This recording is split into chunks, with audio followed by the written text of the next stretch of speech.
So Rick Galligan, the manager of the Thunderbird Bar and Grill in Santa Fe, right on the plaza, actually overlooking the plaza. It's like one of the best views you can find, is joining us here on Big Blend Radio's Eat, Drink, and Be Merry show. And he's going to talk to us about the restaurant, all their tequilas, their amazing food, and the experience there. We want to give a shout out to Tanya Ortega because she's the one who said, if you're going to Santa Fe, you must go to the Thunderbird. And we didn't go there once, we went there twice and had a really deliciously good time. And Rick, it is so good to have you on the show and to chat with you again. How are you doing? I'm doing great. Good to hear from you again. It was great having you guys as guests at the restaurant, and not once but twice. That's very common with our visitors to come sometimes 4, 5, 6 times on a vacation. Yeah, because you have an amazing view. But it's like you can have an amazing view and that experience because they have music on the plaza and all of that. And we really enjoyed the live music that was going on. Is that something that happens every summer, that there's live music there? It is. It's called Fe Bandstand, and it's usually late June through late August, usually 4 nights a week, Tuesday, Wednesday, Thursday, Friday. 2 concerts a night, and then they move it to a South Side venue on Saturday nights. But yeah, great music, a lot of Grammy performers, some local performers, and with our patio overlooking the plaza, it really makes us the prime location, the prime real estate, if you would, for people wanting to enjoy that venue. Yeah, but you've got the view, but you're backing it up with really good food and really good cocktails.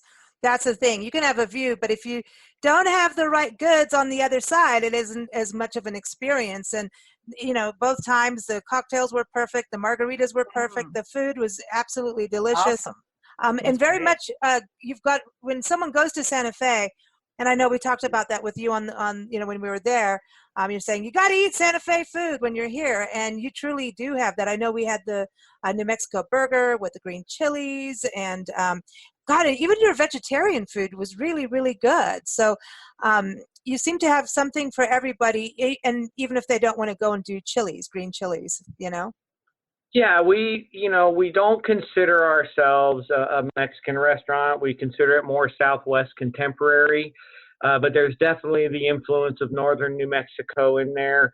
And as you said, it's everything from, half-pound prime Angus beef, hand-packed gourmet burgers to, at lunch, more of the Northern influence with enchiladas. We do all day long fish tacos and fajitas.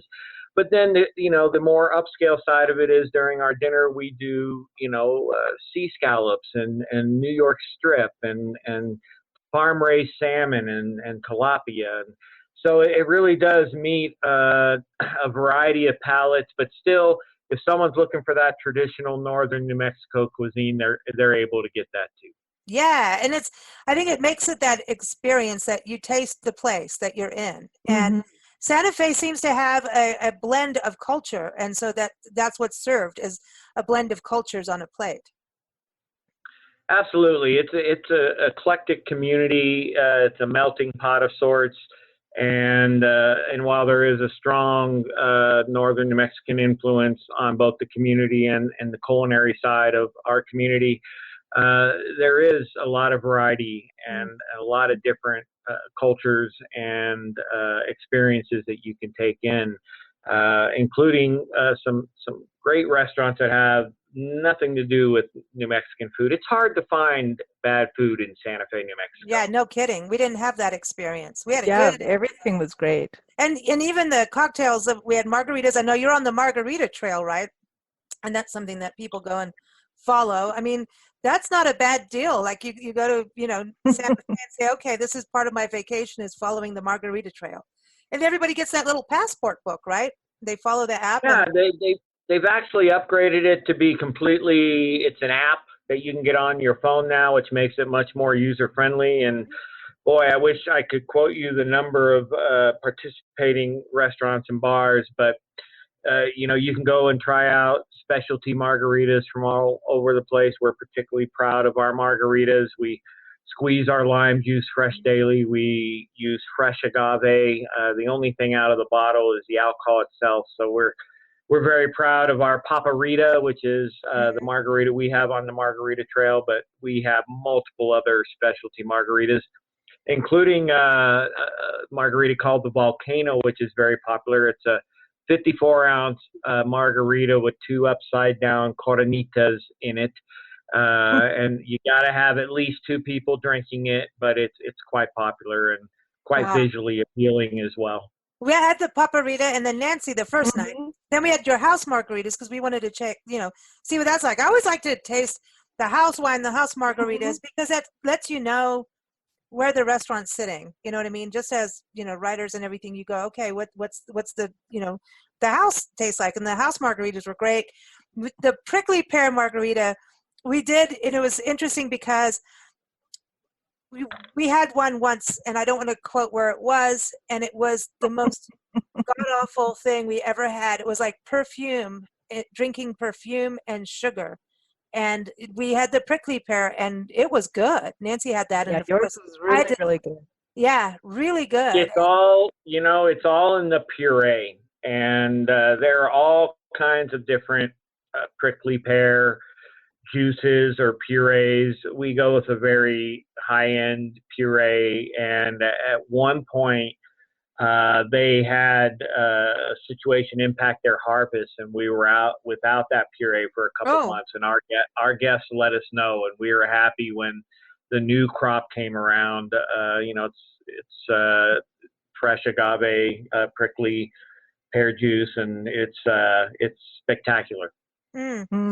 Now, how long has the Thunderbird been there? I mean, and did it always have 100 tequilas? Well, the building itself, which has been owned by our ownership since the early 70s, has been a restaurant for decades. My owner leased the space out to a different operator for many years, and a while back made the decision that they wanted to do it themselves. And July 28th will be the 7th birthday of the Thunderbird Bar and Grill. Cool. And, that included a full renovation, turned it into an open air kitchen with some very local themes in the design and the decor of the restaurant. And it's just been wildly successful. It's good food, good views, good atmosphere too. It was fun. Yeah, it was a blast. We kind of wanted to just hang there. And not get our work. We get a lot of that, especially on the patio, and sometimes maybe to the server's chagrin that people will stay out on that patio much longer than their consumption window. But we let them, because that's part of the draw. Is that's the only year-round covered patio. We run it in the winter. We have wonderful radiant heaters, and we have see-through canopies that come down and completely enclose it, so you can be in there during a complete whiteout snowstorm in the winter with no jacket on, enjoying your dinner. It's really the prime real estate for any restaurant in Santa Fe. Oh wow, that's interesting to know. Good to know. Santa Fe have a season? Does it seem like summer is a busy season, or is it kind of like everybody comes and hangs out year round? I would say it's more year round. The peak is Memorial Day through Labor Day, and then we kind of push that out through mid-October because of Balloon Fiesta. Vast majority of the people that will travel to Albuquerque to experience the Balloon Fiesta always build a Santa Fe trip into their itinerary. And any 3-day weekend, we will get the drive market out of Texas and Colorado coming in. Holidays, Christmas week, that 2-week period, kind of Christmas Eve through New Year's, is always very busy for us. So, there are some valleys, but it's kind of a bit of a roller coaster during the valley period because you get those extended weekends and holidays. So we're definitely a year-round restaurant. We're open 364 days a year. We close for Christmas, and we do that because there's enough business there to make it a sound business decision to do so. Oh, cool. So, one thing I wanted to ask you on the menu, you do serve a Frito Pie, right? Doesn't everybody serve that? in New Mexico? I mean, Santa Fe. We do a Frito Pie. We do ours. We call it an upside down Frito Pie. So we put the Frito chips on the top so they don't get soggy. And Mm-hmm. a Frito Pie is really defined by the chili. Our chili, which we also serve as in a cup or a bowl, it's called all business chili. And the reason it's called that is it has 4 different proteins in it. So it has bacon, Italian sausage, Good. chorizo, and prime Angus beef. And so it really is all business, and it makes that Frito pie just a wonderful dish. And that's really a Mhm. Santa Fe thing, right? The Frito pie. I'll leave that up to your investigative abilities there. The Five and Dime across the street does the traditional Frito pie that you might get at a football game or, other sporting outings where they take the Frito chip bag and just open it up and pour the chili on top of the chips with the cheese and the lettuce and tomatoes. So there are all kinds of renderings. I would say ours is a little more formal, a little larger. It comes in a rather large salad bowl, and it's very filling, even though it's an appetizer. A great starter with a great flavor profile. For a table of 4, they could split that and still have plenty of room for our incredible entrees. Man, awesome. Okay. Awesome. Cool. I know we had the sliders between us all because we both Mhm. had to taste each other's food. The calabacita wrap, that was surprisingly good. I just never thought vegetables in a wrap could taste like that. It was really, really good. So calabacitas are a traditional medley of vegetables in northern New Mexico. So we saute those and we throw 3 different cheeses in there. I know there's asadero and manchego cheeses, and then that's wrapped in a red chili tortilla. So that's a great vegetarian item. You can yeah, you can I'd you can add a protein to it if you want. It's really good with our shrimp. So yeah, that's and you guys had the margarita shrimp, did you not? No, you did. You did. You brought that out for us and made sure you ate it because we're allergic to seafood. But you brought it out, and it was beautiful looking. And Mhm. you came out and gave us a report of how good it was. Is that is that a specialty of the restaurant on the seafood side? I would say it's a signature dish, and I tell people it's full of flavor, full of cholesterol. But hey, they're on vacation, so that's what they should be having. And I tell my servers to get it on every table, and it's not uncommon for someone to order it and then have to order another one because it's just such a wonderful flavor. And it's a margarita shrimp, so it's got the shrimp, it's got butter, wine, cilantro, tomato rinds, fresh jalapenos all cooked in there. And then it sits on top of a fry bread that soaks up all those juices, including tequila, of course. It's a margarita Yeah. shrimp. So there's tequila in there. And boy, it that fry bread soaks that up and cuts like a steak. And there's just so much flavor. It's just a delectable dish. It's, in fact, very common for people to order tortillas or toast afterwards to make sure they get every ounce of the sauce when they get that. So it is a signature dish of ours. But we have a steak and enchiladas, which is great. And you can get that with our homemade red or green chili or Christmas. The New York steak is served on a chili infused mashed potatoes with steamed broccolini and a portobello mushroom demi glaze. It's a wonderful menu that really appeals to all demographics and multiple styles of cuisine, from American to northern New Mexican to just a good old-fashioned gourmet burger.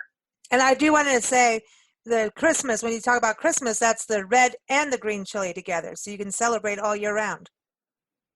Absolutely. And that's often the way people will go. All of our green chili is from Hatch, New Mexico, which is the chili capital of the world.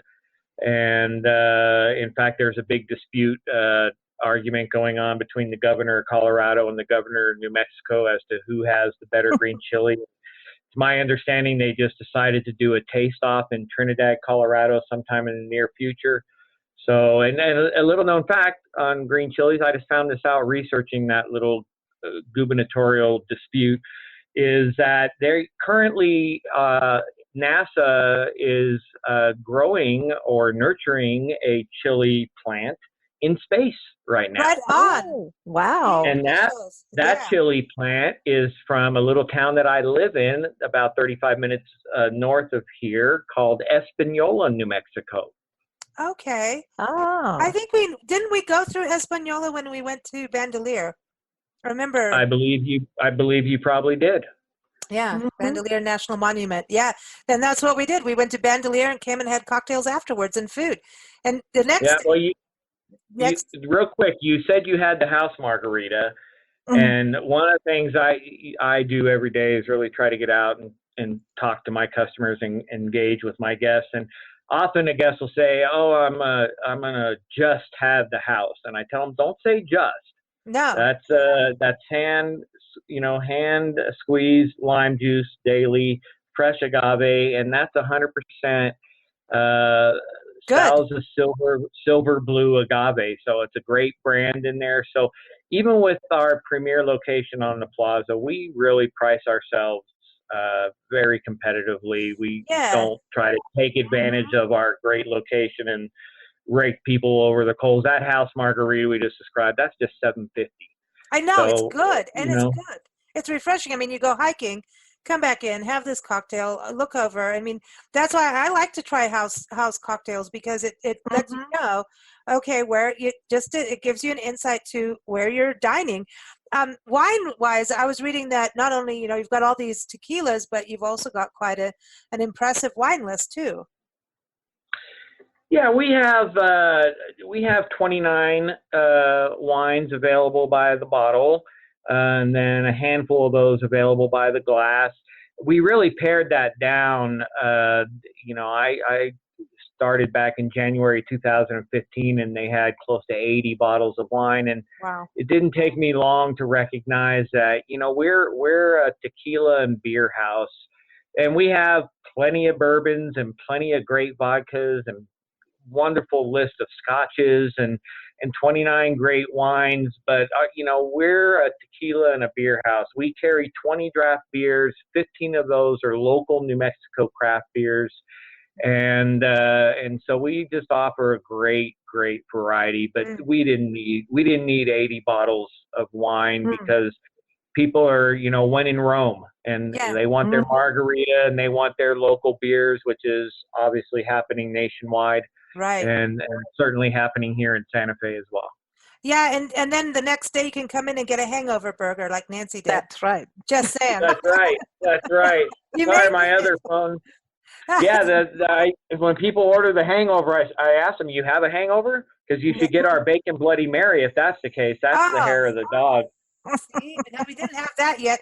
Okay, so Rick, before you go, I do want to ask you this question. We have to play happy hour with Rick, don't you think? He's like the perfect person for this. So if you're going to spend happy hour with somebody, just one person alive or passed on, and you could invite them to come into the Thunderbird Bar and Grill. So anyone in the world that you just want to spend that happy hour with, and have quality time, maybe picking their brain, who would it be, and what would you order for the two of you? And we want to know what's the conversation about? Anybody alive or passed on or fictional. I can't pick two people. You can do whatever you want. You served us really good margaritas and food. You can do anything. Well, I'll stick to the rules. I'll tell you what, it's a person who I share a birthday with, and his name is Mick Jagger. Ah, right on. Awesome. And I would pipe a Rolling Stones channel over my satellite radio system, because I can change it whenever I want to whatever suits the occasion. So during Spanish Market coming up on the 27th and 28th of July, I'll be piping flamenco music throughout the weekend to fit the Spanish Market. So I would have the Rolling Stones music playing. I would order, of course, a Margarita Shrimp for Mick and I. And then I think the conversation would revolve around how in the heck is Keith Richards still alive? Well, that's it. See, that's it. And That's a good question. so are you going to have cocktails? Well, yeah. Well, I don't drink, but I would make sure that Mick had his fair share. But he did just get out of having some heart surgery. So I don't know if the cholesterol and the Margarita Shrimp would make sense. So I probably have to move him towards the call of a cedar wrap just to keep his health in check. And he could have as many of our wonderful margaritas as you. I bet he would like the prickly pear. You know, at the same time, Dr. Jackie Ubani is our heart expert on our radio shows.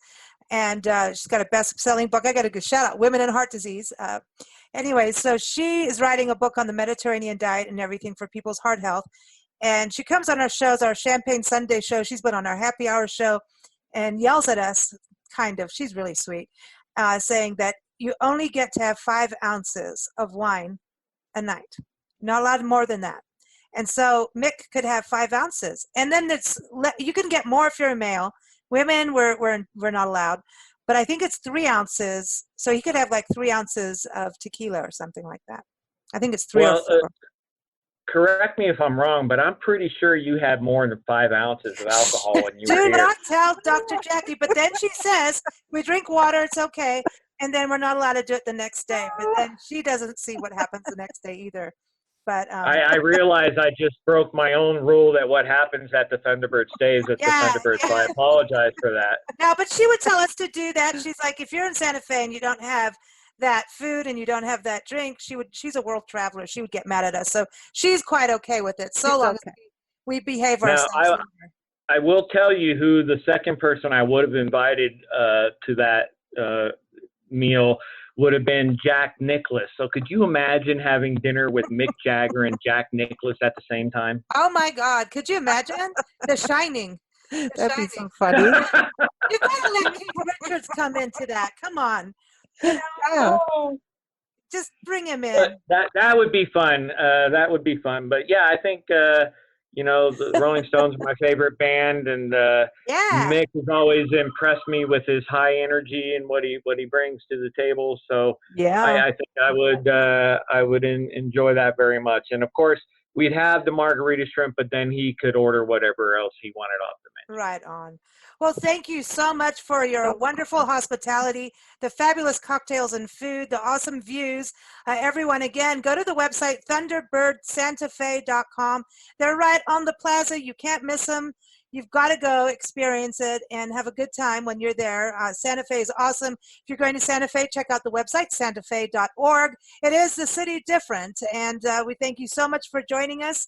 And we'll see you next time we come to town, because I think it's one of those things, once you go to Santa Fe, you just got to keep coming back, because it grows on you, and four nights just wasn't enough, I'm just saying. So we'll see you again. Well, it was great pleasure meeting you all, and I ask your listeners, please ask for Rick, because I just love meeting my guests, and we'll look forward to meeting them as well. Thank you so much. You take care. All righty. Bye-bye.